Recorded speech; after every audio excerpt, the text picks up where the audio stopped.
নমস্কার বন্ধুরা, আপনি কি জানেন কৃষ্ণ একাদশীর উপবাস মানুষের জীবনে সুখ, শান্তি ও ঈশ্বরের আশীর্বাদ নিয়ে আসে। সনাতন ধর্মে একাদশী তিথিকে অত্যন্ত পবিত্র বলে মনে করা হয়। বিশেষ করে কৃষ্ণপক্ষের একাদশী ভগবান বিষ্ণু ও শ্রীকৃষ্ণের আরাধনার জন্য খুবই গুরুত্বপূর্ণ। বিশ্বাস করা হয় এই দিনে উপবাস রেখে ভগবানের নাম জপ করলে মানুষের পাপ ক্ষয় হয় এবং মন পবিত্র হয়ে ওঠে। একাদশীর দিন অনেক ভক্ত নিরামিষ আহার করেন, গীতা পাঠ করেন এবং ভজনকীর্তনের মাধ্যমে ভগবানের আরাধনা করেন।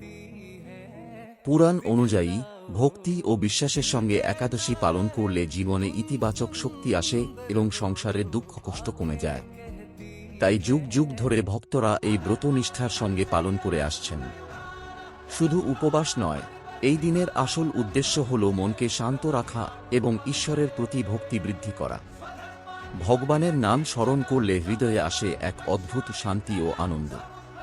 তাই আপনিও যদি জীবনে সুখ, শান্তি ও ভগবানের আশীর্বাদ পেতে চান, তাহলে ভক্তি ও বিশ্বাসের সঙ্গে কৃষ্ণ একাদশী পালন করুন।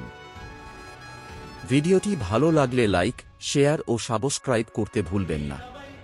আর কমেন্টে অবশ্যই লিখুন জয় শ্রী।